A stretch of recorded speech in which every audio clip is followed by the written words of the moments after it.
Lo que está pasando en Colombia pasó de ser de una protesta contra una reforma tributaria a convertirse en una crisis social generalizada. Muchos lo catalogan como un simple paro nacional, pero la verdad es mucho más complejo de lo que parece. Esta crisis se convirtió en un estallido social, ya que hubieron masivas manifestaciones en gran parte del país y a su vez generando graves disturbios, en parte por la fuerza pública que usó la fuerza desmedida para reprimir las manifestaciones y por otra parte por los manifestantes violentos, quienes agredían a la fuerza pública, convirtiendo las calles en campos de batalla, dejando como resultado en las protestas de un oficial de la policía muerto y al menos 50 civiles fallecidos, una cifra bastante escandalosa para ser un país democrático. Incluso esta cifra superó a las cifras del estallido social en Chile en 2019, que dejó 34 muertos, y las protestas violentas en Estados Unidos por la muerte de George Floyd en 2020, que dejó 30 muertos. Ciertamente lo que está pasando en Colombia, de dejar 50 muertos en menos de un mes, es algo abrumador para ser un país democrático, aunque otros dicen que estamos en una dictadura. Bueno, cada quien piense lo que quiere.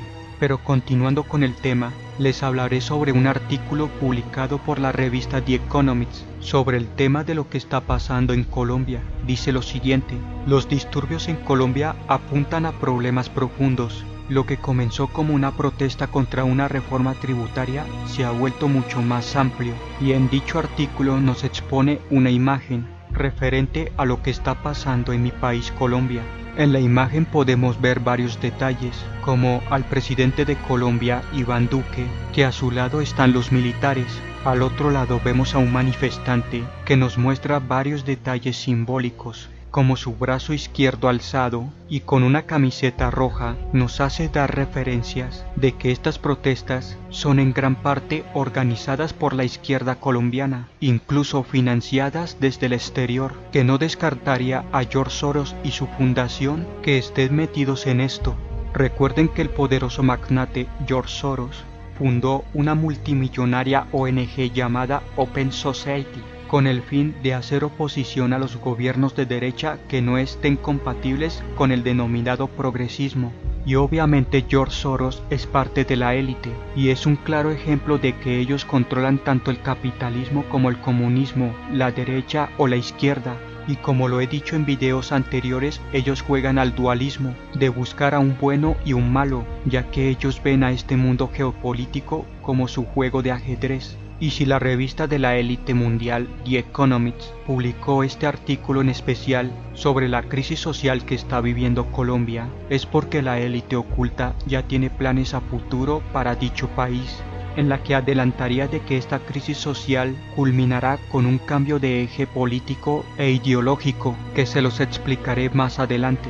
Continuando con el artículo, habla sobre la ciudad de Cali, la tercera ciudad más grande de Colombia, escenarios de violentos disturbios y represiones, en la que ha mostrado un escenario distópico en los últimos días, con estaciones de autobuses destruidos e incendiados, gasolineras vacías con escasez de combustible y una zona ocupada por los manifestantes que lo bautizaron Puerto Resistencia, como una zona sin ley ni orden. Cali ha sido la ciudad más afectada por las protestas que comenzaron el 28 de abril por el proyecto de ley de reforma tributaria.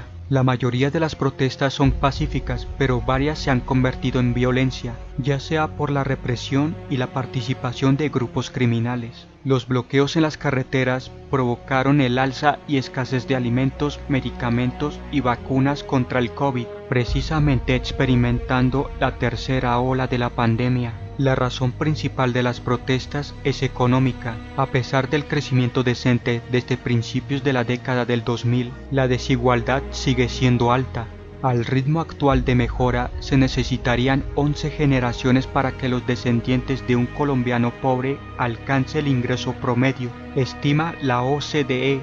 Estas protestas son la segunda parte de las manifestaciones de 2019, cuando miles salieron a las calles para exigir mejores salarios y más dinero para la educación superior. Sin embargo, la pandemia que azotó en 2020 y que sigue azotando actualmente ha agravado más estos problemas. El otro factor de las protestas es el descontento con el presidente Iván Duque, ya que no ha cumplido su promesa de campaña de hacer que Colombia sea más segura. De hecho, ocurrió todo lo contrario. Los votantes lo apoyaron en lugar del izquierdista Gustavo Petro en las elecciones presidenciales de 2018, en parte porque su partido, el Centro Democrático, era conocido como el Partido de la Seguridad. Sin embargo, esa confianza se ha perdido. En términos más generales, Duque no ha logrado ver que los colombianos, y especialmente los jóvenes, tienen un nuevo conjunto de valores políticos, se sienten más cómodos con la política de izquierda, ya que la mayoría de los jóvenes tienen niveles de vida más precarios.